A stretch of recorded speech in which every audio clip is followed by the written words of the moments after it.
نسأل الله بارك الله فيك الحمد لله والصلاة والسلام على رسول الله وعلى آله وأصحابه ومن والاه وما بعد. طيب, on reprend la lecture de Ar-Rihla fi Talab al-Hadith.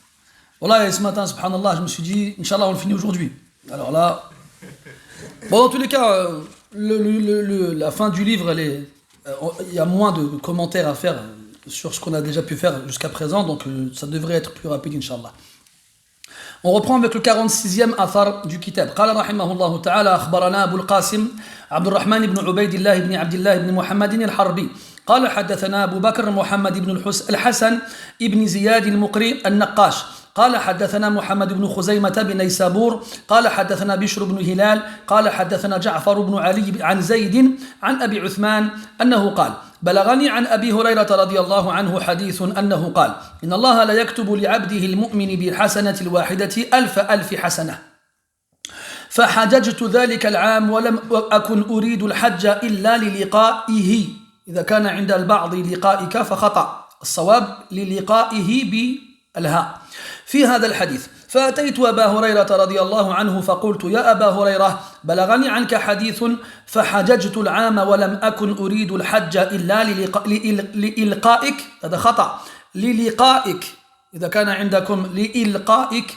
فصوبوه قال فما هو قلت إن الله لا يكتب إن الله لا يكتب لعبده المؤمن بالحسنة الواحدة ألف حسنة فقال أبو هريرة رضي الله عنه ليس هكذا قلت ولم يحفظ الذي حدثك قال أبو عثمان فظننت أن الحديث قد سقط قال إنما قلت إن الله لا يعطي عبده المؤمن بالحسنة الواحدة ألف حسنة ثم قال أوليس في كتاب الله تعالى ذلك قلت كيف قال لأن الله يقول من ذا الذي يقرض الله قرضا حسنا فيضاعفه له أضعافا كثيرة والكثيرة عند الله أكثر من ألف وألفي ألف نعم طيب قال رحمه الله تعالى donc c'est ici Abu Uthman لعله النهدي رحمة الله عليه j'ai pas l'information نعم c'est lui Abu Uthman al-Nahdi رحمه الله تعالى من التابعين on appelle ça. Alors, petite question pour ceux peut-être qui ont la réponse. Comment on appelle quelqu'un qui a vécu à l'époque du prophète, alayhi salatu wassalam, était vivant, mais il ne l'a pas vu. Il a cru en lui, mais il ne l'a pas vu. Abu Bakr Ahsant, al-Mukhadram. Al-Mukhadram, ça on en reparlera, Inch'Allah, quand on fera du Mustalah. Donc, al-Mukhadram, c'est un homme qui a vécu à l'époque du prophète, alayhi salatu wassalam, qui a cru en lui, qui est mort musulman, mais qui n'a pas pu le voir.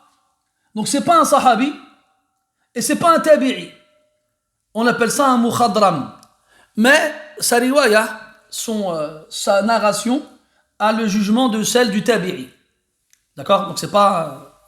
et lui, Abu Uthman al-Nahdi, c'est un rapporteur connu, un tabi'i, fiable, qui rapporte dont les auteurs des grands ouvrages de hadith rapportent des hadiths de lui. Donc il dit, on m'a dit, il m'est parvenu d'après Abu Huraira, comme quoi il aurait dit. Donc ici c'est Abu Huraira qui parle, radiyallahu anhu. Comment on appelle une parole attribuée à un compagnon dans le mustalah? Personne? Abu Bakr? Khalid? Mawqouf? Mawqouf? Sahabi. Akid? Sûr? Non. C'est le mawqouf. Le mawqouf, c'est lorsque la parole elle est attribuée au compagnon. Et si elle est attribuée au compagnon, mais que ça ne peut pas être une de ses paroles, alors on dira que c'est marfou' hukman. Toutes ces choses-là, on en parlera en temps voulu, Inch'Allah ta'ala. Là, je vous fais des avant, qu'on dit? Avant quoi? Avant-première, c'est ça. Donc, il va voir Abu Huraira, il lui dit, on m'a dit que tu as dit qu'Allah inscrivait pour son esclave croyant, pour une seule bonne action, alfi hasana, 1000. Si on traduisait littéralement, ce qui fait 1 million en fait. Le mot million, c'est pas un mot arabe. Les Arabes, ils n'avaient pas de mot pour dire million. Comment est-ce qu'ils l'exprimaient? Avec la multiplication. il répétait par deux les chiffres qui donnaient comme résultat le million. 1000, alf, alf. Donc 1000 fois 1000. 1 million de hasanat. C'est-à-dire que Allah Ta'ala, tu vas faire une bonne action, il va t'écrire pour cette bonne action-là 1 million de hasanat. Alors, qu'est-ce qu'il fait Abu Uthman? Il a entendu ce hadith-là de quelqu'un qui l'attribue à Abu Huraira. Lui, il s'est dit, il faut que j'aille voir Abu Huraira pour voir s'il a vraiment dit ça. Il va faire le hajj. Et il a dit, cette année-là, j'ai fait le hajj que pour aller voir Abu Huraira. Que pour le rencontrer. Il arrive à le rencontrer, et là il dit à Abu Huraira, on m'a rapporté, il m'est parvenu de toi un hadith, je n'ai fait le hajj cette année que pour te voir, pour te montrer pourquoi il est parti. Afwan. Alors Abu Huraira lui dit, c'est quoi le hadith? Il lui dit, voilà, le hadith, comme quoi Allah il écrit pour le serviteur croyant, l'esclave croyant, pour une bonne action, 1 million de bonnes actions. Abu Huraira lui répond, c'est pas comme ça que j'ai dit. Il dit, walam yahfaz man haddathak. Celui qui t'a parlé, il n'a pas retenu. Tu vas te dire quoi? Là, il a dû sortir une erreur monumentale, astronomique, pour que Abu Huraira lui dise une chose pareille. Ah ouais, subhanallah. Regarde ce qu'il dit à Abu Uthman, fadanantu anna al-hadith qad saqat. Quand il m'a dit ça, Abu Huraira, je me suis dit quoi, ça, les hadiths, ils ne vont rien. C'est du mensonge mahab pur, complet. Alors, Abu Huraira lui dit, innama qultu, ce que j'ai dit, c'est quoi? C'est qu'Allah Ta'ala, il donne à son esclave croyant, pour une bonne action, 2 millions de hasanah. 2 millions. C'est ça la différence. Elle est passée de 1 million à 2 millions. Et rien que pour ça, il a dit, lam yahfaz man haddathak. Pour te montrer la diqqa, la précision qu'ils avaient les sahaba, les salafs, dans la transmission de la parole. Et qu'ils ne laissaient rien passer. Après, il lui dit, Abu Huraira radiyallahu anhu, il lui dit, mais tu trouves pas ça dans le Coran? Et ça, c'était un sani', une habitude que Abu Huraira avait beaucoup, et chez d'autres aussi. C'est qu'il confirmait la parole avec un verset du Coran. C'est pour ça que dans l'ihtijaj, dans l'argumentation, tu dois toujours commencer avec le Coran, quand tu trouves dans le Coran ta hujja, ton argumentation. Allah il dit, Man dha alladhi yuqridu Allah qardan hasana, celui qui fait un bon prêt à Allah, fayudha'ifahu lahu ad'afan kathira. Allah lui multipliera énormément, à un multiple très grand. Il dit wal kathira 'inda Allah akthar min alf wa alfay alf. Et quand Allah il dit kathira, beaucoup auprès d'Allah, eh bien, c'est beaucoup plus que 2 millions et 2 millions. On ne peut pas le quantifier, c'est supérieur à cela. Min alfi, alfay, alf. Donc 2000, 1000. D'accord? 2 millions. Non. قال رحمه الله وأخبرنا محمد بن الحسين القطان قال أنبأنا عبد الله بن جعفر قال حدثنا يعقوب بن سفيان قال حدثنا عبد الله بن صالح قال حدثني معاوية بن صالح C'est quoi ha? Ça veut dire quoi? عبد الرحيم؟ لا. مروان؟ تحويل أحسنت. وأنبأنا عبد العزيز بن علي الوراق وعلي بن المحسن المعدل قال أخبرنا عبيد الله بن محمد بن سليمان المخرمي قال أنبأنا أبو بكر جعفر بن محمد الفريابي قال حدثني أحمد بن خالد هو الخلال قال حدثنا معن بن عيسى قال حدثنا معاوية بن صالح عن ربيعة بن يزيد قال سمعت ابن الديلمي يقول بلغني حديث عن عبد الله بن عمرو بن العاص فركبت إليه إلى الطائف أسأله عنه وكان ابن الديلمي بفلسطين قال فدخلت عليه وهو في حديقة الله فوجدته مختصرا بيد رجل كنا نتحدث بالشام أن ذلك الرجل من شربة الخمر قال فقلت له يا أبا محمد هل سمعت رسول الله صلى الله عليه وسلم يقول في شارب الخمر شيئا قال فاختلج الرجل يده من يد عبد الله بن عمرو فقال نعم سمعت رسول الله صلى الله عليه وسلم يقول من شرب الخمر لم تقبل له صلاة 40 صباحا قلت ما حديث بلغني عنك تقوله إن صلاة في بيت المقدس كألف صلاة وإن القلم قد جاف أو قد جف. فقال عبد الله اللهم إني لا أحل لهم أن يقولوا إلا ما سمعوا مني. قالها ثلاثة. قال ولكني سمعت رسول الله صلى الله عليه وسلم يقول إن سليمان بن داود عليهما السلام سأل الله ثلاثة سأله ملكا لا ينبغي لأحد من بعده فأعطاه وسأله حكما يصادف حكمه فأعطاه إياه وسأله من أتى هذا البيت لا يريد إلا الصلاة فيه أن يغفر له. هذا آخر حديث أبي صالح. وزاد معن وسياق الحديث له قال وسمعت رسول الله صلى الله عليه وسلم يقول إن الله خلق الناس في ظلمة فأخذ نورا من نوره فألقى عليهم فأصاب من شاء وأخطأ من شاء فقد عرف من يخطئه ممن يصيبه فمن أصابه من نوره اهتدى ومن أخطأه ضل فلذلك أقول إن القلم قد جف. Donc là on a un long hadith, enfin un long sanad plutôt, d'un homme qui s'appelle Ibn ad-Daylami. Ibn ad-Daylami c'était un Palestinien, il est en Palestine, et il a entendu un hadith attribué à Abdullah ibn Amr ibn al-As, radiyallahu anhuma, qui était toujours vivant à l'époque et qui se trouvait à Taïf. Donc entre la Palestine et Taïf, il y a dans les 2000 km approximativement. Alors il a pris sa monture et il s'est dirigé vers Taïf pour aller interroger le principal concerné. Il a trouvé Abdullah ibn Amr dans un jardin lui appartenant et il l'a trouvé main dans la main avec un homme dont on parlait au Sham qu'il buvait du vin. Ça c'est extraordinaire ça. Ils sont en Palestine, ils ont entendu parler d'un homme qui buvait du vin au Sham, à Taïf. Et ils ont parlé, tiens, il y a un truc de fou, il y a un mec qui boit du vin à Taïf. Tellement c'était extraordinaire.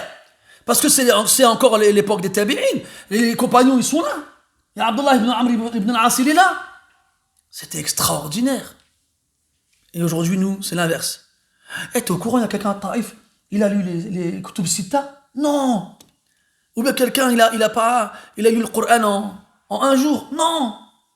Nous, c'est l'inverse. Aujourd'hui, c'est tellement devenu rare que quelqu'un fasse des choses exceptionnelles dans le bien que quand ça se passe quelque part sur terre, on en parle. Quand ça nous arrive aux oreilles. Et à l'époque, c'était l'inverse. C'était tellement rare qu'il y ait des choses de ce genre-là que quand ça se passait, on en parlait partout. Lui, il arrive là-bas, il arrive à Taïf, il trouve Abdullah ibn Amr ibn al-As avec l'homme en question, main dans la main. Tout à l'heure, on parlait d'influence, vous vous souvenez? Toi, aujourd'hui, tu sors dans la rue avec un frère, tu te chopes par la main. Quand nous, on était petits, on allait au Maroc, c'est normal au Maroc, ils font ça. Tu marches dans la rue, il marche dans la main, tu dis, c'est quoi ça? Pourquoi il se tient de la main? Et un jour, ton cousin, Mskin, il prend ta main, tu dis, lâche-moi, ça va pas ou quoi? Et c'est parce que notre influence, nous, dans laquelle on a grandi et évolué, elle ne conçoit pas que des hommes, ils marchent dans la rue, main dans la main. Aujourd'hui, ils le conçoivent, mais pas pour n'importe quel type de personne. Donc, c'était bizarre. Mais chez les gens, avant, c'était normal. Pourquoi ce serait propre aux femmes? Que tu vois deux femmes qui marchent main dans la main dans la rue, ça va gêner personne. Quand on voit deux femmes se faire la bise dans la rue, ça gêne personne. Hein? Je sais plus, une fois, je rigolais avec un frère dans un message, on discutait ensemble, je lui mets à la fin bisous. On m'a dit à la maison, pourquoi tu écris bisous? Je dis, pourquoi tu l'écris toi? Vous avez le droit d'écrire bisous, moi j'ai pas le droit d'écrire bisous. Pourquoi ce serait propre aux femmes? Mais aujourd'hui, dans la mentalité actuelle, là j'ai vu vos regards, ils ont changé. C'est bizarre, pourquoi il écrit bisous? Je le fais pas avec tout le monde. Hein. Je fais vraiment avec eux les VIP. Et donc, main dans la main. C'était un signe quand même d'amour, d'affection, et j'en passe, et d'autres. C'était quelque chose de normal. Là, il ne faut pas khalaf l'a'raf ou l'adat. Si tu vas dans un pays où ça ne se fait pas, ne le fais pas. Même si ça se fait chez toi. Dans les qawa'id al-fiqhiyya al-kubra, il y a al-'ada muhakkama. On ne doit pas fracasser les us et les coutumes des gens dans leur pays. Tant que ces us et coutumes-là ne sont pas contraires aux principes religieux. Donc si en France, par exemple, ça ne se fait pas que les hommes se tiennent la main, ça se fait ailleurs, ne le fais pas. Ne le fais pas. Si ça ne sait pas d'écrire bisous à un frère quand tu lui écris un message, ne le fais pas aussi. Il a akhirihi. Pas parce que c'est haram, parce que ça va casser ta muru'a.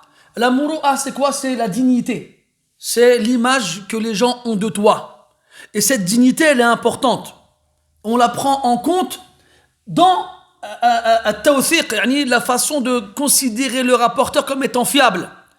Quand on parle de adala, de fiabilité, on fait référence à sa pratique religieuse et à sa relation avec les gens.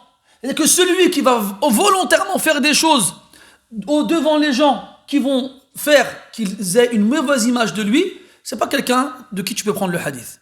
T'imagines toi? Donc c'est des détails qui ont leur importance. Donc, lui, il reconnaît l'homme qui tient la main de Abdullah ibn Amr. Il parlait de lui au Sham, il buvait de l'alcool. Et qu'est-ce qu'il fait? Regarde la hikmah de cet homme-là, de Ad-Daylami, Ibn Ad-Daylami. Il lui dit, est-ce que tu as entendu le prophète sallallahu alayhi wa sallam dire quelque chose au sujet du khamr, de celui qui boit du vin?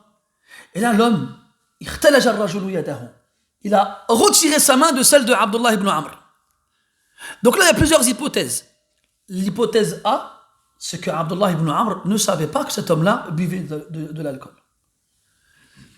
Et l'homme a eu peur que Ibn Daylami lui dise que Hada qui tient ta main, il boit de l'alcool. Mais Ibn Daylami, il n'a pas dénoncé l'autre. Pourtant, il a su, il y a des kilomètres qu'il le faisait. Et la réaction de l'homme ne fait que confirmer les dires qui tournaient sur lui. Mais il ne l'a pas non plus dénoncé. Donc là, le but de Ibn Daylami, c'était pas de dénoncer ou de dévoiler l'homme. C'était quoi? C'était quoi, Ismaël? Mais encore, le hadith pour lui, mais pour l'homme. Faire un rappel, le conseiller. Vous savez comment les façons de conseiller son frère, elles sont nombreuses et variées. Tu sais que dans une assise, mathalan, il y a quelqu'un, il fait un péché, tu le sais. On a parlé du fait de cacher les péchés de ses frères la dernière fois. Et tu n'as pas le courage d'aller le voir. Qu'est-ce que tu fais? Tu sais qu'il est dans une assise. Tu poses la question au cheikh sur le péché en question. Et cheikh, qu'est-ce que tu conseilleras à une personne qui fait tel péché? Et la personne en question, elle est perdue au milieu des autres. Le cheikh, il ne peut pas savoir de qui il s'agit. Donc il va répondre généralement. Et lui, il sera présent, il entendra. Et le rappel, il aura été fait. Donc, il y a tellement de façons possibles et imaginables de conseiller son frère. Pourquoi le dévoiler?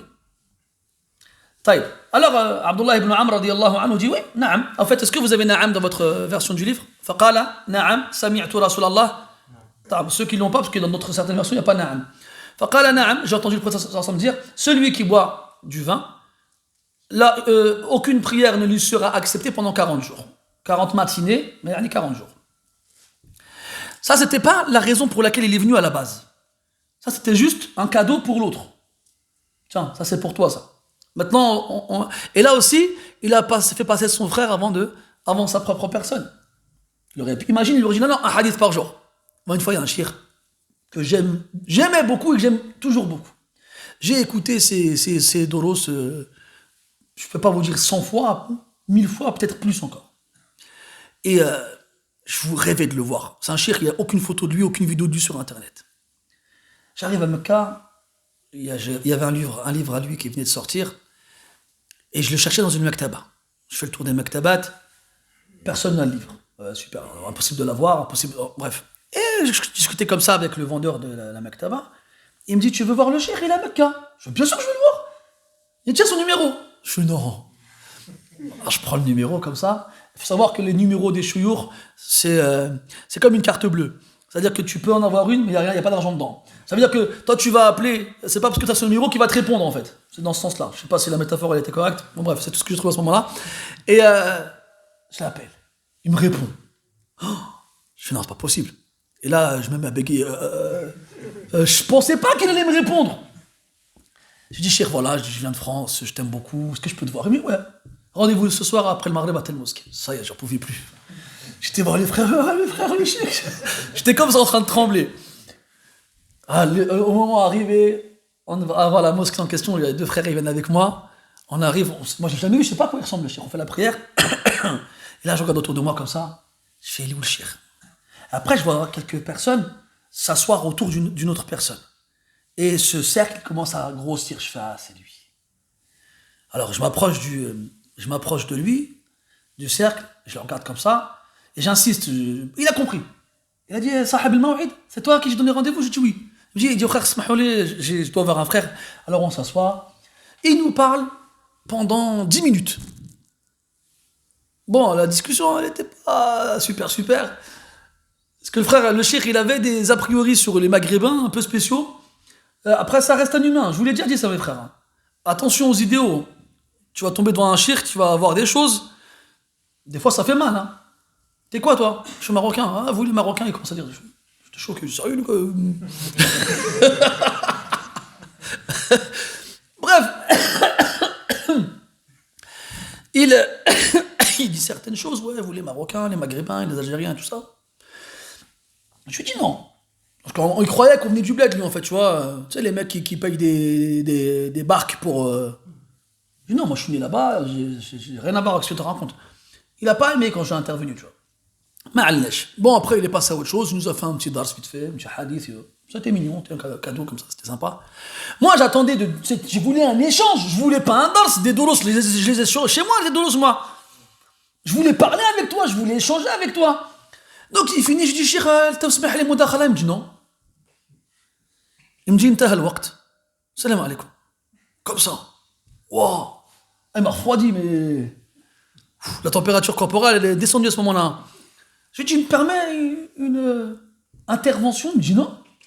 Ça y est, ton temps, il est fini. Je fais, quel temps? Tu m'as donné du temps, ça, mais mon temps à moi, il n'a pas commencé. Il me dit, ça après, il a appelé quelqu'un, il lui a dit, tiens, donne-leur des cadeaux, il nous a donné des sacs. Tu sais, les sacs avec un tapis de prière, une subha, il y a une cassette. Je dis, voilà. Avec une bouteille de musc, quand tu le mets sur ta peau elle brûle. Allez, salam alaikum.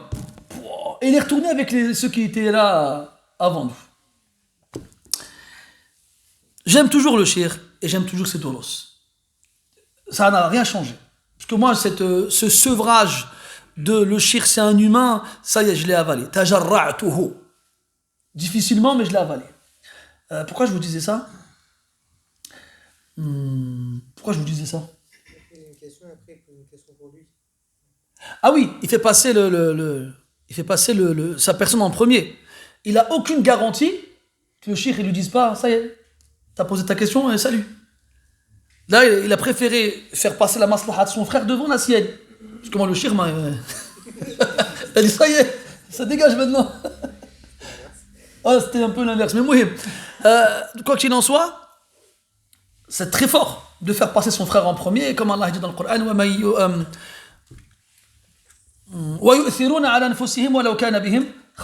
ils préfèrent les autres sur eux-mêmes, même si c'est une nécessité première. Khasasa, c'est le maja'a, c'est la famine. Taïb. Alors il lui dit, Taïb, il y a un hadith qui m'est parvenu de toi, comme quoi tu aurais dit qu'une prière à Beit al-Maqdis, à Jérusalem, c'est comme 1000 prières. Et que les plumes ont séché. Les plumes, les outils qui servent à l'écriture de la destinée ont séché, l'encre, ça fait référence à l'encre. Et là, Abdullah ibn Amr disait, Allahumma inni la uhillu lahum an yaqulu illa ma sami'u minni. Ya Allah, je ne leur permets pas de dire autre chose que ce qu'ils ont entendu de moi. Donc là, à travers cette invocation, Abdullah ibn Amr nous fait comprendre que il a répété 3 fois que la parole qui lui est parvenue, il ne l'a pas dite comme ça. Après, il dit, mais j'ai entendu le prophète sallallahu alayhi wa sallam dire que Sulayman, le fils de Daoud alayhi salam, a demandé à Allah 3 choses. Il lui a demandé un royaume qui ne conviendrait à personne d'autre après lui, dans la grandeur et la richesse. Allah il lui a donné. Il lui a demandé un jugement qui coïnciderait avec le jugement d'Allah. Allah il lui a donné. Et il lui a demandé, pour toute personne qui vient dans cette mosquée à Jérusalem, Beit al-Maqdis, Masjid al-Aqsa, dans le but seulement d'y prier, qu'il lui pardonne, an yaghfira lahu. Ça c'est le hadith, là le hadith il s'arrête ici, c'est la version de Abu Salih. Et dans la version de Ma'an, il a rajouté pour l'histoire de la plume qui a séché. Et quand on dit la plume ne sèche pas. C'est l'encre qui a été écrite par la plume qui a séché. On avait vu ça ensemble, vous vous souvenez, dans le Tafsir Surat Yusuf, quand on va employer un terme pour désigner son résultat. Est-ce que ça vous parle?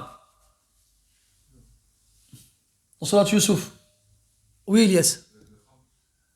T'as le verset? Non, c'est ça, t'as sabt. Hein? قال أحدهما إني أراني أعصر خمرا. Hein, l'un d'entre eux, il a dit, je me suis vu en train d'essorer du vin. T'essores pas le vin, t'essores le raisin. Mais lui, il a employé le résultat pour faire référence à la base. Et ici, il a fait référence à la base pour faire, il a employé la base pour faire référence au résultat. C'est des styles en arabe qui sont connus. Taïb.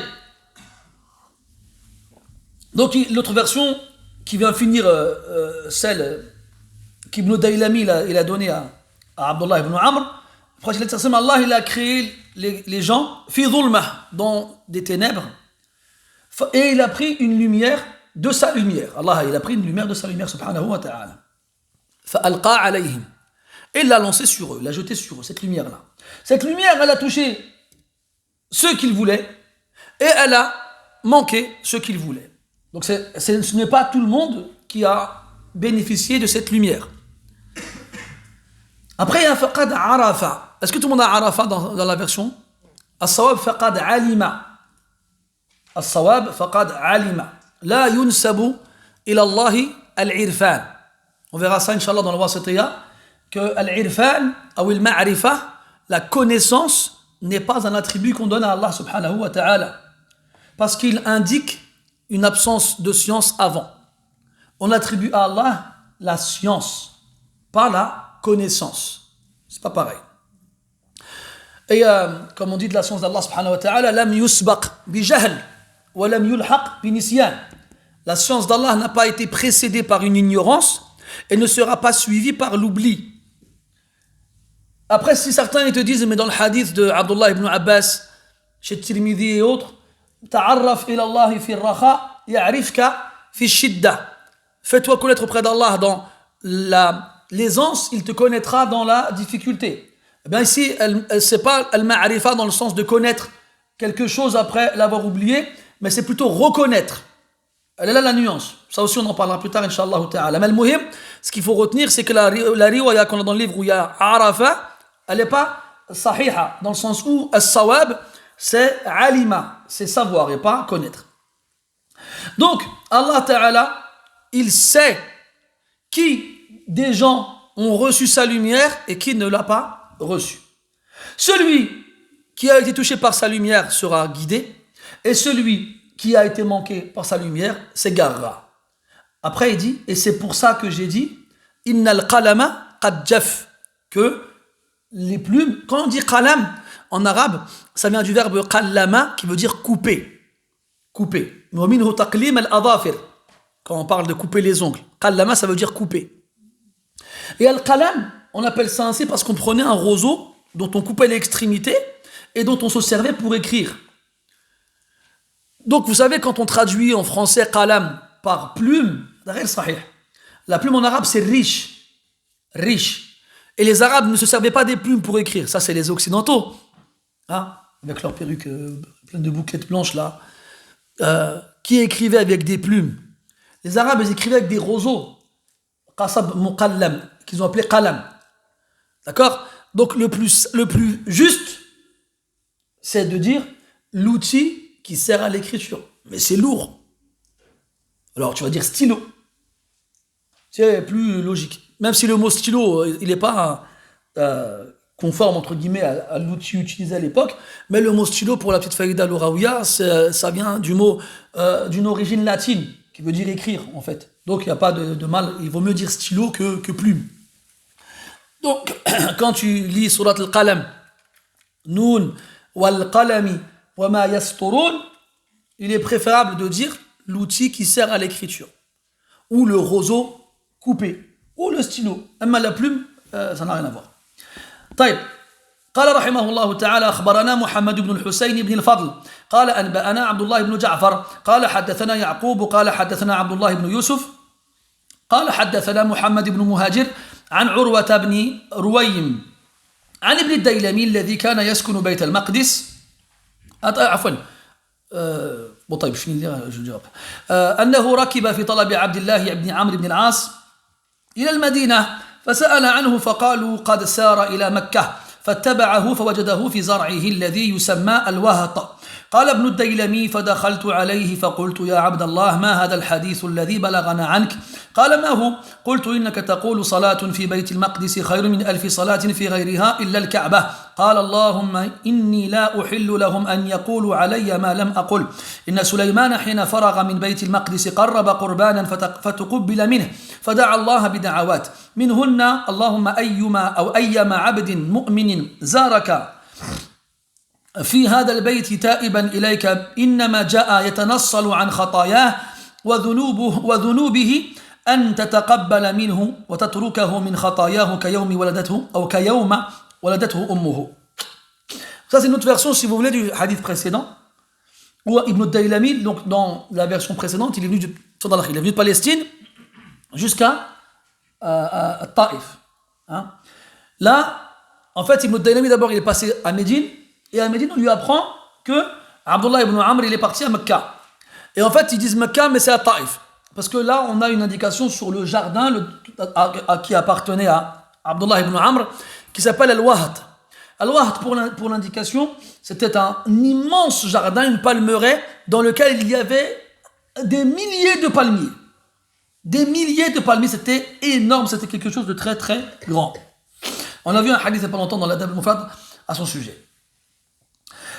Donc il arrive là-bas, il lui pose la question sur le hadith et donc de la même façon Abdullah ibn Amr lui répond et là la version elle est différente. Il dit que Sulayman alayhi salam quand il a fini de construire Bayt al-Maqdis à Jérusalem qarraba qurbanan, yani il a sacrifié une offrande comme dans Surat al-Ma'idah quand Allah il parle des deux fils d'Adam watlu alayhim naba abnai adam bil haqq idh qarraba qurbanan. D'accord, vous vous souvenez, je vous avais toujours dit, faites la relation avec le Coran quand vous trouvez des expressions. Qarraba qurbanan, il s'est rapproché d'Allah à travers une offrande. Il a fait un sacrifice. Fatuqubbila minhu, Allah Ta'ala, il a accepté de sa part cette offrande-là. Fada'a Allah bida'awat. Comment est-ce que on savait avant qu'Allah il avait accepté une offrande? Man ya'rif. Oui, Abdurraouf. Avant l'islam. Ahsant, fatah Allahu alayk. Allah il envoyait un feu du ciel. Et ce feu, il venait brûler l'offrande. Si l'offrande disparaissait, c'est qu'Allah l'avait accepté. A l'inverse, si le feu ne venait pas, ou qu'il ne brûlait pas l'offrande, c'est qu'Allah ne l'avait pas accepté. C'est comme ça qu'on sait que l'offrande a été acceptée. Fatuqubbila minhu. Fada'a Allah bida'awat. Donc il a invoqué Allah Ta'ala avec différentes invocations, comme on a pu voir précédemment. Et parmi les invocations qu'il a faites, il a dit ah Allah, quiconque parmi tes serviteurs croyants te visite dans cette mosquée, dans cet endroit, cette maison, ta'iban ilayk, en se repentant, en revenant vers toi. Innama ja'a yatanassalu an khatayahu wa dhunubihi. Il n'est venu que pour se repentir de ses erreurs et de ses péchés. Donc toute personne qui vient à toi, qui revient vers toi en te visitant dans cette demeure, dans le but à ce qu'il soit préservé, purifié et pardonné des péchés, de ses péchés, de ses erreurs, je te demande d'accepter de lui et de le laisser de ses péchés, de le débarrasser de ses péchés comme le jour où sa mère l'a enfanté, de lui pardonner tous ses péchés. Le hadith que Ibn Daylami il cite à Abdullah ibn Amr, quand il lui dit que un hadith il m'est parvenu de toi comme quoi tu aurais dit que celui qui prie à Bayt al-Maqdis c'est comme s'il avait fait 1000 prières. C'est quoi l'erreur dans ce hadith là? C'est-à-dire c'est combien? 500. C'est dans le taqdir de la valeur, combien cette prière là elle vaut réellement. Et dans les textes authentiques, on apprend que c'est 500 prières et pas 1000. Donc vous voyez comme quoi les narrations, elles peuvent varier sur la récompense ou les degrés. Des fois, il est possible de trouver laquelle des narrations est la plus juste. Des fois, ce n'est pas si simple. C'est comme le hadith où le prophète nous dit sallallahu alayhi wa sallam que celui qui prie à la mosquée, sa prière, elle vaut 25 degrés de plus que la prière de celui qui prie seul. Et dans une version, 27, 25, 27. Donc, ici, les deux, ils sont authentiques. Après, bien sûr, chez les nuqad, chez les ulama du hadith, ils vont forcément en sélectionner une, mais la sélection, elle est difficile de par le statut des rapporteurs. Donc, des fois, c'est faisable de savoir quelle version est la plus correcte. Quand on compare les versions et qu'on se rend compte que dans ces versions-là, il y en a qui sont faibles et ce sont celles qui s'opposent aux versions de ceux qui sont forts. Donc là, la sélection, elle est faisable. Mais des fois, quand tous les rapporteurs ils sont forts, ce n'est pas la même chose. Et bien sûr, dans ces deux versions, ces deux histoires-là, ce qu'on va retenir, c'est le voyage d'Ibn Daylami. Il a quitté la Palestine pour aller voir Abdullah ibn Amr, radiyallahu anhu, et savoir réellement ce qu'il avait dit, plutôt que de se contenter de ce qu'il avait entendu. Vous vous rendez compte, c'est des kilomètres pour avoir la version exacte de celui qui a parlé. Toi, des fois, tu entends quelque chose sur ton frère. À ce qui paraît, il a dit ça. Non, tu as son numéro de téléphone. Tu le vois tous les jours à la mosquée. Tu as son mail, tu as son Twitter, tu as tout ce qui existe dans les réseaux sociaux. Et wallah, tu ne lui envoies pas un message. Khlas. Tu lui as mis une croix rouge dessus. Il a dit, c'est fini, lui. Tu le bloques sur WhatsApp. Tu as vu, aujourd'hui, c'est l'insulte extrême. Il m'a bloqué sur WhatsApp, il va voir. C'est devenu l'insulte par excellence de se faire bloquer sur WhatsApp. Al-Muhim, et là tu vois comment on est grave. Alors qu'Allah dit dans le Coran, c'est bien quelqu'un à vous avec une information, confirmez avant d'agir, plutôt que de regretter et que ce sera trop tard, après qu'il soit trop tard. قال رحمه الله وأخبرنا أبو محمد الحسن بن علي بن أحمد بن بشار النيسابوري بالبصرة قال حدثنا أبو بكر محمد بن أحمد بن محمويه العسكري قال حدثنا جعفر بن محمد القلانسي أو القلانسي قال حدثنا آدم بن أبي إياس قال حدثنا شعبة وأخبرنا أبو بكر البرقاني قال قرأت على أبي العباس ابن حمدان فقلت حدثكم الحسن بن علي السدي قال حدثنا علي بن الجعد قال أنبأنا شعبة قال حدثنا المغيرة بن النعمان قال سمعت سعيد بن جبير رحمه الله يقول اختلف أهل الكوفة في قوله تعالى ومن يقتل مؤمنا متعمدا فجزاؤه جهنم خالدا فيها فرحلت فيها إلى ابن عباس رضي الله عنهما فسألته عنها فقال نزلت هذه الآية ومن يقتل مؤمنا متعمدا فجزاؤه جهنم في آخر ما نزل ما نسخها شيء واللفظ لحديث آدم. Donc ici, c'est Saïd ibn Jubayr, on l'avait vu ensemble, le plus grand élève de Abdullah ibn Abbas radiyallahu anhuma. Il a dit que les gens de l'Koufa, donc en Irak, ont divergé sur le sens d'un verset du Coran. Le verset qui parle du jugement du meurtrier, celui qui a tué un croyant volontairement. Quelle est sa rétribution? Sa rétribution est l'enfer où il demeurera éternellement. Quelle était leur divergence? Est-ce qu'il va sortir de l'enfer ou non? Le meurtrier. Parce que dans le verset, Allah a dit فَجَزَاؤُهُ جَهَنَّمُ خَالِدًا فِيهَا. Donc, Saïd ibn Jubayr, il entend les gens diverger à ce sujet-là, et plutôt que de participer à la divergence sans science, il préfère aller voir les savants. Alors il quitte Al-Koufa pour se rendre auprès d'Ibn Abbas radiyallahu anhuma qui était à la Mecque. Ibn Abbas radiyallahu anhuma était à Mecque. Il va le voir et il lui demande son avis sur le verset. Abdullah ibn Abbas dit que ce verset a été révélé dans les derniers passages du Coran qui ont été révélés avant la mort du prophète et il n'a pas été abrogé. Il n'y a rien qui n'abroge ce verset. Et là, donc la faïda du Athar, l'intérêt de l'évocation de ce texte-là ici, c'est le voyage de Saïd ibn Jubayr pour avoir l'avis d'un savant sur un verset. C'est ça la base. Maintenant, il faut savoir qu'Abdullah ibn Abbas, radiallahu anhuma, on lui attribue deux avis sur cette question. Un avis où il voit que le meurtrier, la tawbata lah, il n'a pas de repentir possible et il ira en enfer éternellement. Et un autre avis où c'est un péché comme un autre qui est inférieur au shirk et s'il se repent, Allah il accepte ce repentir. Taïb, question.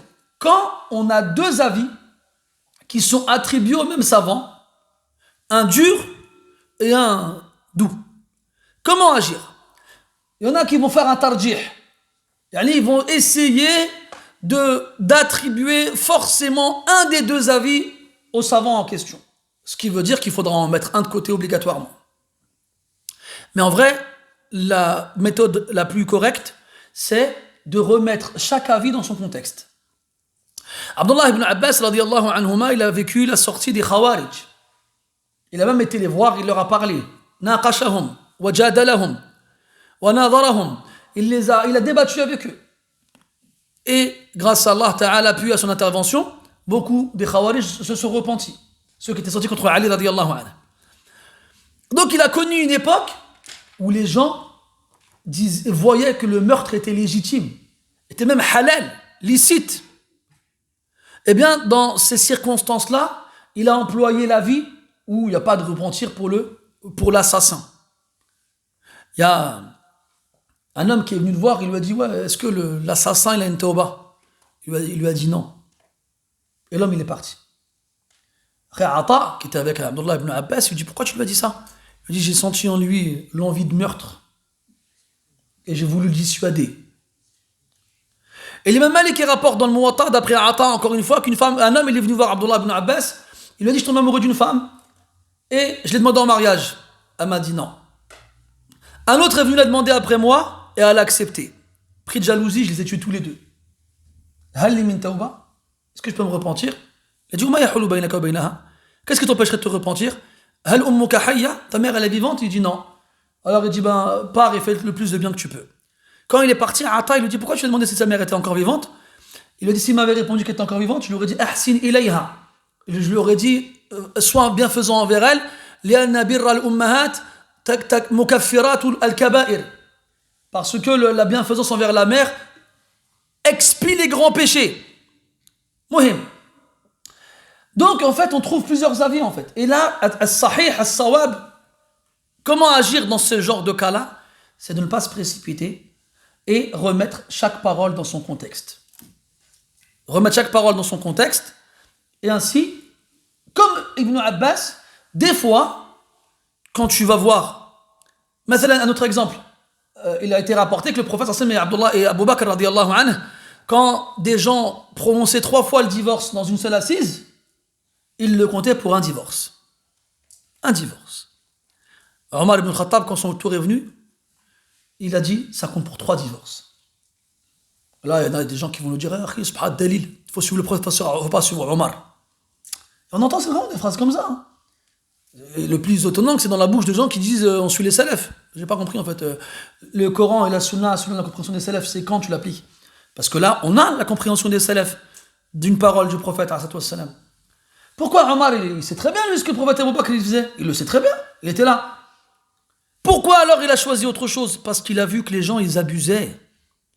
Il a vu que les gens, ils prenaient ça à la légère. Ah, vous prenez ça à la légère? Eh bien, pour la peine, ça compte pour 3 divorces. Alors, tu vas prendre 3 fois le divorce, et Allah, la tahillu laka hatta tankiha zawjan ghayrak. Ah, ça fait mal, ça. T'imagines-toi? On lui dit, elle ne t'est pas licite tant qu'elle ne s'est pas remariée avec un autre homme. Et quand on dit remariée, consommation et tout, hein. T'imagines? Et en même temps, il est maudit celui qui fait ça juste pour la halaliser à son premier mari, lui rendre licite. Donc il n'y a pas d'alternative possible. C'est ça ou rien. Combien ils disent non, je voulais pas dire ça, je l'aime, en vrai, blablabla. Et excusez-moi.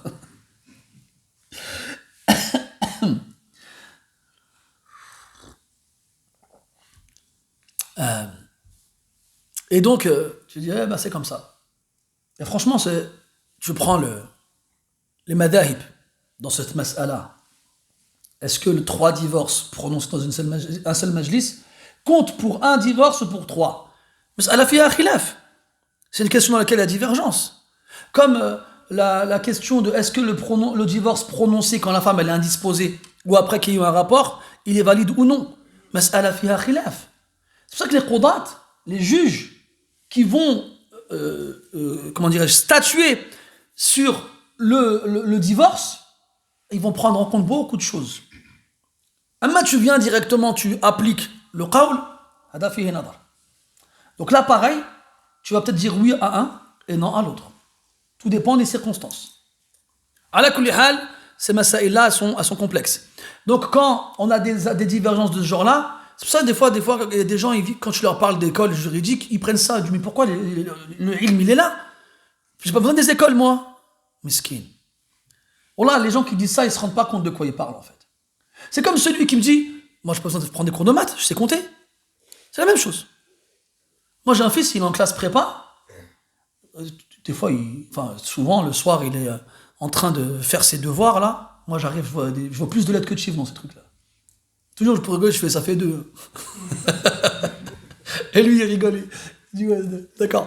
Et tu comprends rien. Tu ne comprends rien. Enfin moi en tout cas, comprends rien.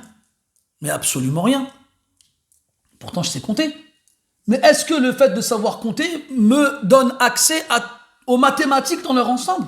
Non. Il y a des choses en maths que je ne sais même pas que ça existe. Et là, c'est pareil. Il te dit, ouais, le ilm, il est là, on n'a pas besoin des écoles. J'étais sérieux. Tu te rends compte, toi, tout à l'heure, je vous ai parlé de lire Al-Bukhari. Aujourd'hui, on trouve ça extraordinaire. Si moi je vous dis, j'ai lu quel livre, vous dites, oh, il est fou, lui, qu'est-ce qu'il a lu? Mais c'est rien en vrai, ça, c'est la base. C'est la base.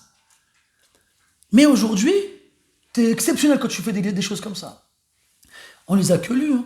On les a pas compilés, on n'a pas fait des comparaisons, on est loin de tout ça. Et il faut faire tout ça, des fois, pour un seul jugement. Combien de vies il te faut pour faire tous les ahkam fiqhiyya, combien? Toi tout seul, là. Sans usul fiqh, sans qawaid fiqhiyya, sans usul tafsir, sans mustalah, qu'est-ce que tu vas faire hein? Même si je te donne tous les textes, tu pourras rien faire avec.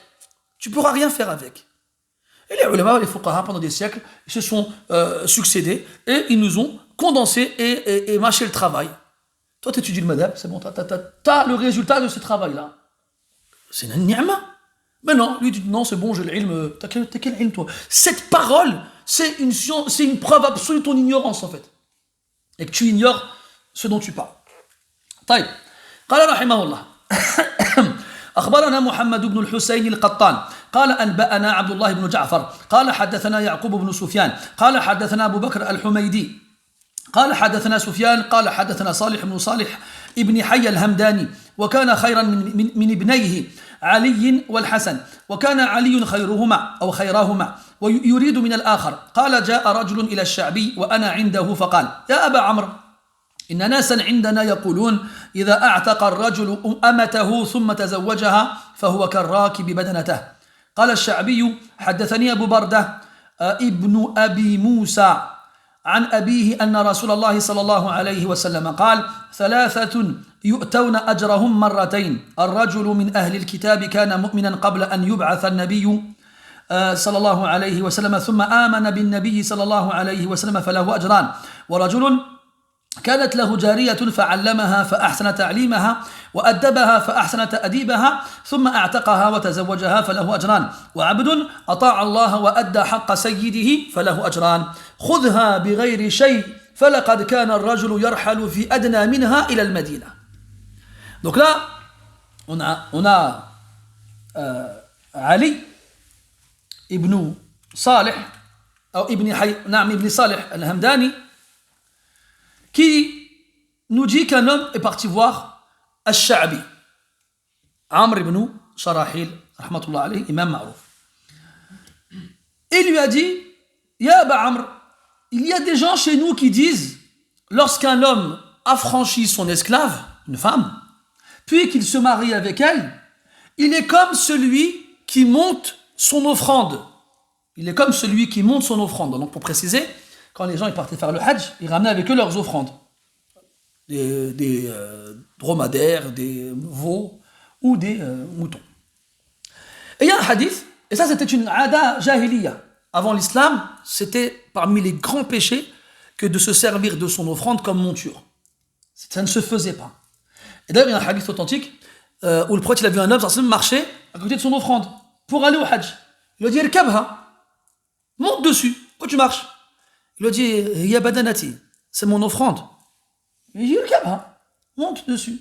J'ai compris, monte dessus, c'est mon offrande. Monte dessus, c'est mon offrande. Il dit Wayhak, monte dessus, malheur à toi, monte dessus. Et il est monté dessus.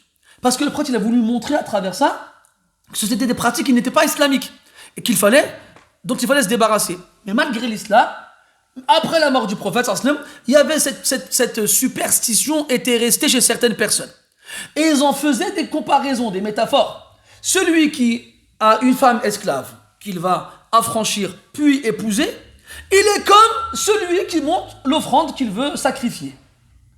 Mais là, c'est un qiyas batil, parce que le jugement à la base, il est annulé. C'est une analogie invalide. Alors, il pose la question à Sha'bi, rahimahullah, qu'est-ce que tu en penses? Et Sha'bi directement lui répond avec le hadith. Et ça, c'était ça qui faisait les salafs avant. Il n'y avait pas de je pense que, je vois que, non. C'est haddathani, sami'tu, qal. C'est ça l'ilm. C'est ça l'ilm, mes frères. Ta bouche à toi, ton avis à toi, on n'en veut pas. Ça sert à rien. Et un homme, il est parti voir Abdullah ibn Omar pendant qu'il faisait tawaf. Il lui posait des questions sur le tawaf, sur le hajj. Et Abdullah ibn Omar, il répondait, Rasoul, il faisait comme ci, Rasoul, il faisait comme ça. Et l'homme, il vient du Yémen. Il lui a dit, Omada tara ant? Ara'aita. Qu'est-ce que tu penses ci, qu'est-ce que tu penses ça? Qu'est-ce que tu vois? Quel est ton avis sur? Et là, Abdullah ibn Omar, il a dit, Da'a ara'aita fil Yémen. Sami'tu Rasulallah sallallahu alayhi wa. C'est tout. Ara'aita, laisse-le au Yémen. Qu'est-ce que tu penses d'eux? Ça, laisse-le au Yémen, on n'a pas besoin de ça. J'ai entendu le prophète dire. C'est ça, avec ça qu'on va te répondre. Et avant les gens, tu leur poses une question, haddathani, direct. Nous aujourd'hui, ouais, moi je pense que la nomenclature européenne, et blablabla, et blablabla. Je sais pas, ça veut dire quoi nomenclature? Mais ça fait bien dans la discussion, tu vois, ça fait... Alors, حدثني أبو بردة عن أبي موسى عن أبيه أن رسول الله صلى الله عليه وسلم أبو بردة ابن أبي موسى عن أبيه أبوه أبو موسى الأشعري رضي الله عنه. Comme quoi le prophète il y a trois types de personnes auxquelles on donnera leur récompense deux fois. Et leur récompense elle est multipliée par deux. Chaque fois qu'ils font une chose, ils ont la récompense multipliée par deux. Un homme des gens du livre, un juif ou un chrétien, qui croyait avant que ne soit envoyé le prophète alayhi salatu wassalam. Puis qui a cru au prophète alayhi salatu wassalam.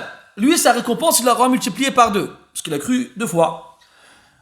Un homme qui avait une esclave, à qui il a appris, il lui a enseigné, et il l'a éduqué. Il lui a appris de la meilleure façon. Il lui a appris quoi? Le nahu, le sarf, le mustalah, le fiqh? Non. Il lui a appris ce qu'elle devait savoir, c'est tout.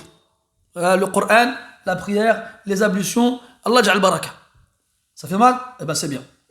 Comme il disait le docteur, si ça fait mal, c'est que tu es encore vivant. Si tu ne sens plus rien, ben, c'est pas normal. Alors, il lui a appris, et il lui a appris de la meilleure façon, et il l'a éduqué, et il l'a éduqué de la meilleure façon. Puis, il l'a libéré, affranchi, puis il l'a épousée. Il s'est marié avec elle, il aura deux récompenses. Et enfin, un esclave qui a obéi à Allah et qui s'est acquitté du droit de son maître, il aura deux récompenses. C'est le hadith. Deux récompenses, une récompense multipliée par deux. Et là, qu'est-ce qu'il lui dit à Sha'bi à la fin? Khudha bi ghayri shay. Prends-le sans rien en échange. C'est un cadeau. Le hadith que tu viens de prendre de moi là, je te le donne cadeau, gratuit. Avant, les gens ils devaient voyager pour moins que ça jusqu'à Médine. Pour moins que ça, tu te rends compte, pour avoir un hadith avant, tu devais voyager des kilomètres, des jours, des semaines, jusqu'aux points principaux d'où le hadith il sortait. Makkah, al-Madina, al-Sham, al-Iraq, al-Misr, al-Yaman. C'était ça les points de sortie du hadith en général. Eh bien, prends-la sans rien, cadeau. T'as pas eu besoin de voyager, t'as pas eu besoin d'investir pour ton voyage, prends-la gratuitement. Les gens avant, pour moins que ça, il devait voyager jusqu'à Médine. Et là, sûrement, il parlait de lui-même, rahimahullah ta'ala. Il a sûrement dû prendre ce hadith lui-même à Médine. Et là, il lui dit, tu vois, les gens avant, mais ils parlent de lui en fait. Moi, ce hadith, j'ai dû partir jusqu'à Médine pour l'avoir. Toi, aujourd'hui, tu l'as sans voyager gratuitement. Khudha, bighayri shay. Comme nous aujourd'hui, la science, on l'a gratuitement, sans avoir rien à faire. Maintenant, est-ce qu'on est digne? Allahu a'lam. Vous savez comment on sait si on est digne de la science? C'est est-ce qu'Allah il nous permet de la conserver et est-ce qu'Allah il se sert de nous pour la transmettre. Et ça, c'est des choses qu'on verra avec le temps. Mais avoir la science en soi-même, ça ne veut pas dire que tu en es digne. N'oubliez pas que les premiers qui serviront de combustible à l'enfer, parmi eux, il y a un savant qui apprenait aux gens le Coran. Donc avoir de la science, d'accord, mais à quoi te sert-elle? قال رحمه الله وأخبرنا محمد بن الحسين قال أنبأنا عبد الله قال حدثنا يعقوب قال حدثنا أبو بكر قال حدثنا سفيان قال سمعت عطاء يحدث عن عبد الله بن عبيد بن عمير وربما قال سفيان لا أدري ذكر فيه عن أبيه أم لا قال قيل لابن عمر ما لنا لا نراك تستلم إلا هذين الركنين فقال إن رسول الله صلى الله عليه وسلم قال إن استلام الركنين يحط الخطايا كما يتحات ورق الشجر قال سفيان حدثني بهذا الحديث عطاء وهو في الطواف قال فكأنه لم يرني أعجبت به فقال أتزهد في هذا يا ابن عيينة حدثت به الشعبية فقال لو رحل في هذا الحديث كذا وكذا لكان أهلا له. طيب, donc ici on a un hadith rapporté par Sufyan ibn Uyayna rahimahullah ta'ala. Il dit j'ai entendu Ata rapporté de Abdullah ibn Ubayd ibn Umayr et Sufyan il dit je ne sais pas est-ce que il a cité le père de Abdullah ibn Ubayd ibn Umayr ou non. Mais quand on retourne à Jam' al-Riwayat, quand on va regrouper les différentes narrations de ce hadith, on va trouver 8 ou 9 des contemporains de Sufyan ibn Uyayna qui disent an Abi. Ils le disent précisément. Mais c'est Sufyan ibn Uyayna qui a oublié ce détail-là. Donc dans ce genre de cas-là, le moyen de savoir comment mettre fin à ce doute, c'est de revenir aux différentes versions du hadith. Taïb. Donc, il dit, on a dit à Ibn Omar, pourquoi on ne te voit saluer ou embrasser que les deux piliers. Quand on parle des deux piliers de la Kaaba, on parle de la pierre noire et du coin yéménite. Le coin qui est juste avant, qui donne vers le Yémen. C'est pour ça qu'on l'appelle comme ça, le coin yéménite. Alors il a répondu, le prophète sallallahu alayhi wa sallam a dit que le fait de saluer istilam les deux piliers, la pierre noire et le pilier yéménite, comment dirais-je, efface les péchés comme les feuilles des arbres tombent en automne. Comme l'arbre il se retrouve sans feuilles en automne, eh bien le fait de toucher ces deux piliers-là fait tomber les péchés de la même façon. Sufyan, rahmatullah alayhi, ibn Uyayna, il dit que c'est Ata qui m'a rapporté ce hadith alors qu'ils étaient en train de faire tawaf. D'ailleurs, pour la faïda, il faut savoir qu'il y avait des sahaba qui touchaient les 4 piliers de la Kaaba. On a vu Muawiyah ibn Abi Sufyan, radiyallahu anhuma, quand il faisait tawaf, il touchait les 4 piliers. On dit pourquoi tu touches les 4 piliers? Alors que le prophète, il a touché que les 2 piliers, la pierre noire et le coin yéménite. Il a dit la yuhjaru min al-bayti shay'un. On ne délaisse rien de la Kaaba. C'est un ijtihad, rahmatullah alayhi, de sa part, mais janaba fihi as-sawab. Et sahih, c'est de ne toucher que ces 2 piliers-là. Et c'est pour ça qu'ils ont fait la remarque à Abdullah ibn Omar. Pourquoi nous ne te voyons toucher que les 2 piliers et pas les 4? Alors qu'on voit d'autres toucher les 4. Donc il est important justement de connaître ces choses-là pour recontextualiser le texte, la parole. Et donc, Sufyan ibn Uyayna et Ata, ils sont en train de faire tawaf. Et Ata, il rapporte le hadith à Sufyan pendant qu'ils font tawaf. Et Ata, il remarque pas de réaction chez Sufyan. Il dit, ça t'intéresse pas? Atazhadu fi hada ya ibn Uyayna? Ça t'intéresse pas ce que je viens de te dire? C'est un peu comme des fois avec vous ou avec d'autres. Hein. Toi t'es là, il sort une faïda, toi, quand tu l'as lu la première fois, comme j'ai dit tout à l'heure, tu t'es pris un punch, tu vois. Après, tu la sors dans le dars, là, devant les gens. Comment ils disent, poker face. T'as des poker face devant la tête, gazou. Dis, oh là, ça vous fait rien. Et là, de la même façon, Ata, il voit Ibn Uyayna, absence de réaction, ça te fait rien. Ça t'intéresse pas. Il dit, quand j'en ai parlé à Sha'bi, quand j'ai rapporté le hadith à Sha'bi, il m'a dit, لو رحل في هذا الحديث كذا وكذا لكان أهلا له. يعني si on avait voyagé dans le but d'avoir ce hadith telle et telle distance, bien ça l'aurait mérité. Un hadith comme ça, il mérite que tu fasses un long voyage pour l'avoir. Et toi, ça te fait rien. Hein? Et vous, ça vous fait rien.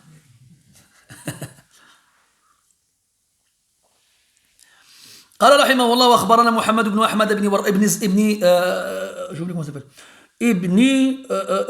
رزق ولا رزق قال انبانا عثمان بن احمد الدقاق قال حدثنا حنبل بن اسحاق قال حدثنا ابراهيم بن نصر قال حدثنا ابو اسماعيل المؤدب عن سعد بن اسحاق عن ابان عن الحسن انه قال رحلت الى كعب بن عجره من البصره الى الكوفه فقلت ما كان فداؤك حين أصابك الأذى قال شاة أو شاة.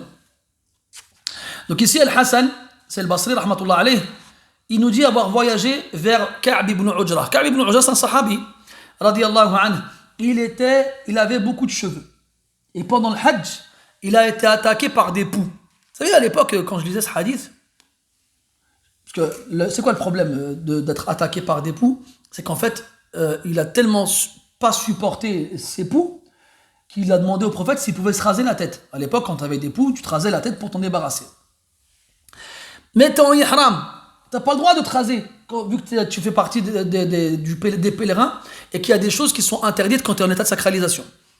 Alors, comment faire? Le prophète lui a dit, rase-toi et paye une fidya. Paye une fidya, une expiation. Et ici, le Hassan, il lui demande, c'était quoi ta fidya? Qu'est-ce que tu as payé, toi, quand tu t'es fait toucher par les poux? Et non, je vous disais, moi, quand je disais ce hadith avant, je comprenais pas. C'est-à-dire qu'on on a des enfants, toujours dans notre entourage, ils ont des poux. Même tu les vois pas à la loupe en fait. Les poux, c'est très difficile à voir, c'est minuscule. Mais c'est comme les cafards de France et les cafards du bled. T'as vu les cafards du bled, comment ils sont? Hein? C'est comme une Twingo et un Q7. Ah, c'est pas les mêmes les insectes là-bas. Ben, en fait, moi j'avais vu, dans certaines versions du hadith, yatasaqatu min sha'ri. Il en avait tellement dans les cheveux qu'il tombait sur lui. Et c'était pas des petits trucs, hein. C'était des bébêtes, hein. Des bestioles. C'était des vrais trucs avec des dents qui te mordent, quoi. Et tu peux pas t'arracher les cheveux, tu peux pas te gratter. C'était une torture. C'est pour ça qu'on lui a autorisé, justement, de se raser la tête. Et malgré l'autorisation, il a dû faire une expiation. Ce que la différence entre son cas et un autre, c'est que lui, il avait une haja, il avait un besoin. Donc il n'a pas le péché. Mais comme il a fait une interdiction du ihram, il a dû payer une expiation en échange. Alors que celui qui le fait sans haja, il a le péché. Al-Shahid, il lui a dit, j'ai sacrifié une brebis, ou là un agneau. Et ici, donc, Al-Hassan, il a voyagé jusqu'à Ka'b juste pour lui poser une question. Il a appris que Ka'b, s'était rasé la tête et qu'il avait donc sacrifié une bête pour expier l'interdiction de la sacralisation. Il a juste voulu savoir c'était quoi la fidya. C'était quoi. Regardez comment les gens ils se déplaçaient. Aujourd'hui, quand tu proposes aux gens des moyens de poser des questions, comme des groupes sur Telegram, il y en a un, il te pose une question, il dit c'est quand j'ai la réponse. Il répond quand le mec qui a rien à faire chez lui, il est comme ça, avec ses ongles comme ça. Tu vois, je vais attendre qu'il y ait 1000 questions, je vais passer 2 heures à répondre. J'ai que ça. Bah oui, on a que ça à faire en fait. C'est extraordinaire quand même. Hein. Viens, il pose une question, yastabti ul jawab. C'est-à-dire qu'il estime que la réponse elle est tardive, alors qu'il n'y a que quelques heures qui sont passées, limite un jour. Et il n'est pas content. Après, il part du groupe. Vas-y, ton groupe, tu peux te le garder, ton groupe. Voilà, mes frères. Si vous saviez le djihad que je fais des fois chez moi avec mon téléphone, je suis là, supprimer le groupe. Ne supprime pas le groupe. Supprimez le groupe. Allah al-Musta'an. Wallah, l'ihtisab. C'est l'ihtisab qui nous fait tenir. Pas beaucoup d'ibadat. On n'est pas connu pour être pieux. On espère peut-être, c'est ça qui va nous sauver de l'enfer. Allahu alam, on ne sait pas. Donner un peu de temps aux gens, peut-être, Allah alam, leur sortir des blagues. Al-Muhim, hasbunallah wa ni'mal wakil. Et puis, le Rasul sallallahu alayhi wa sallam a dit, après qu'Abdullah ibn Mas'ud il lui a rapporté la parole de quelqu'un sur un de ses partages, il s'est énervé. Après, il a dit, rahimallahu akhi Moussa, laqad oudhiya bi akthara min dhalika, fa sabar. Il a dit qu'Allah il fasse miséricorde à mon frère Moussa, alayhi salam. Il a été encore plus gêné et touché que ça, et il a patienté. Le Rasul il dit ça. نعم.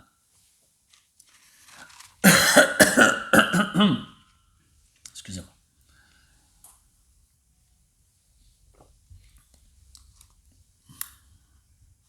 طيب on fait une petite pause, on reprend après Inch'Allah. سبحانك اللهم وبحمدك أشهد أن لا إله إلا أنت نستغفرك ونتوب إليك.